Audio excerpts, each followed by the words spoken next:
Hey, all right. Welcome, welcome, our mighty Thursday night crowd. Good to see you. Thanks for coming. Appreciate it. How are you, sir? Good, how are you? Good. What's your name? I'm Nick, Where are you from?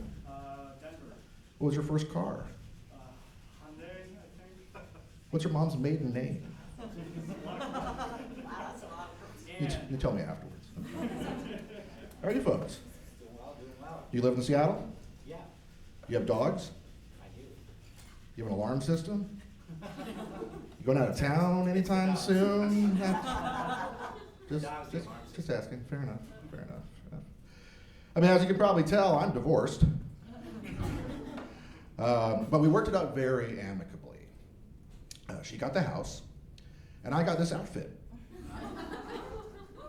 Every other week. So you dodged a bullet. But feel free to come back next week. I mean, I don't know what you're into, but we were a cute couple, though. It's kind of sad. We had little cutesy nicknames for each other. Like, I used to call her Cuddle Bear because she loved to cuddle. And she used to call me Lying Sack of Shit. That's, yeah. But I'm keeping myself busy. I am filling out my divorce guy cliche bingo card. I live in a swanky eco apartment, 190 square feet of bachelor paradise, with full kitchen conveniently down the hall. Got myself a convertible by sawing the top off my Volkswagen Passat, and I hooked up with a 25-year-old I met on Tinder. Bingo! I think she was looking for a sugar daddy. On her second date, she asked if I'd pay for her boob job. And while I was flattered, she thought I made enough money to be a sugar daddy. I'm not sure where she got the idea as we were dining at Taco Bell. I became more like a frugal daddy. Hey, baby, it's your frugal daddy. I'm afraid we can't Netflix and chill tonight, babe, because my neighbor changed his password. Another time. I always liked dating. In fact, when I was younger, I thought I could make a little moolah at it, and I actually joined an escort service. And I got to tell you, it turned out to be a pretty good way to meet older men. But you learn something from every experience. For instance, I had never thought of how much money it would take to get me to suck a guy's dick. Apparently $17, so live and learn. Folks, I've been thinking about this. Recently, I encountered a miracle, and I know you're like, so have we, but this is for real. I was never a church guy, never went to church. But I was down on my luck, and I asked, talking to a buddy, he's like, you should go to church, talk to God. And I was like, oh, okay, I'll try it out. So I'm in the church, I'm not sure what's going on. And all of a sudden, a plate of money was handed to me. And I was like, praise the Lord, I got out of there, man, paid my rent, and then bought some shit. I went back the next week, they wouldn't let me in. It's not very Christian. But I am from a religious family. We are devout Greek mythologists. So, yeah, I believe in Zeus, okay? Or maybe I don't. But actually, I do find Greek mythology fascinating. Like, was it really like that back then? A couple guys walking home, they're like, I was gonna go to Thessaly this weekend, but destroyed by the Kraken. Fucking Poseidon. I think it would be cool if we had that today, actually, to explain problems. You're driving to work, radio guy's like, well, if you were thinking of taking I-90 today, you might try another route, because a four-headed talking leopard is killing every driver that can't answer its riddle. There's some people be like, well, how hard could it be? I'm not paying the toll.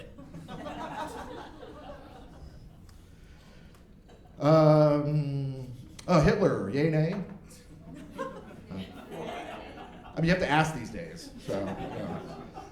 I don't like him. Because he ruined a name. See, in my family, handing down names is a common thing. And my great-grandfather emigrated from Austria, and his name was Adolf. But my parents chose not to name me Adolf, because of that guy. Ruined the name. And it's silly. Like, he ruined a name. Like I have a cousin named Joseph, and no one's like, hey, Stalin, put anyone in the gulag this week? Like, and no one even bothers my brother, Pol Pot Jennings.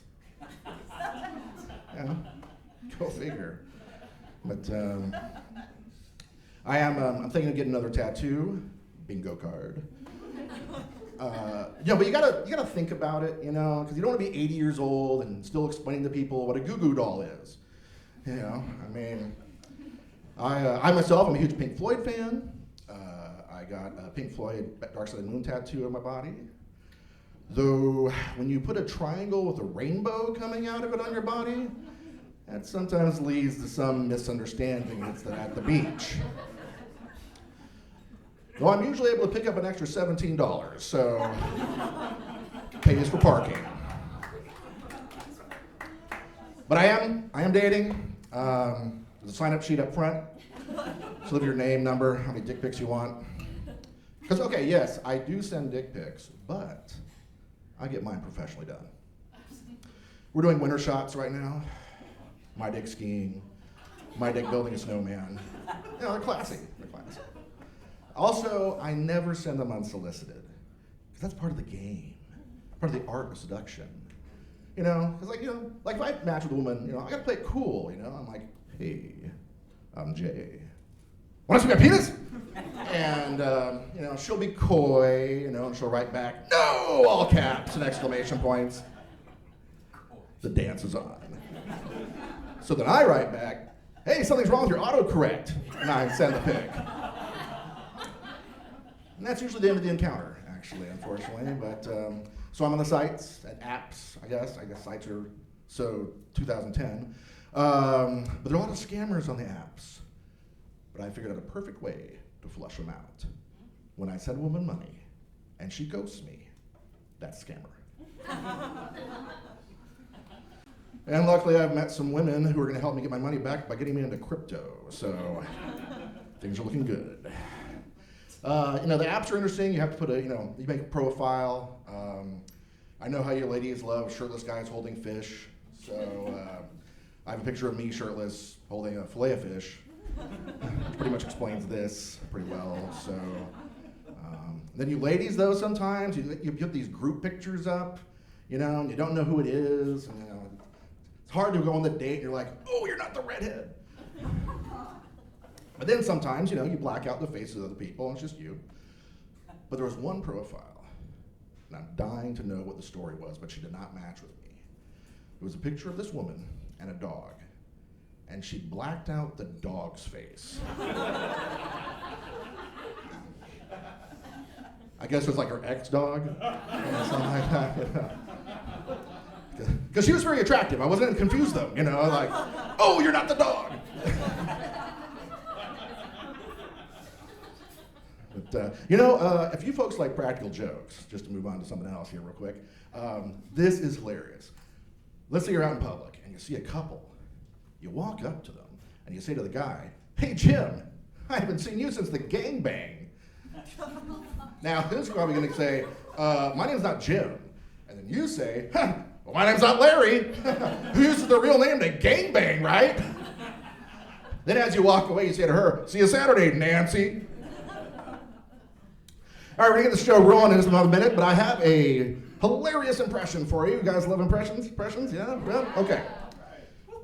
This is my impression of if they had rap music in Civil War times. Oh yeah, let me hear you now. Honest Abe in the White House. Suck on that, Jefferson Davis. Well, I was getting busy down on the plantation. Word would come around of our new emancipation. President Lincoln, well, he wanted to free us and get us away from the man who beat us. So I throwed on my chains and I snuck in the house. Crept up behind the curtain like a quiet little mouse. I knocked him down to the ground, then I picked up his whip. I said, here's a proclamation, pick your own cotton, bitch! Well, so you ready for a good show? How about a great show? We have a great show for you tonight.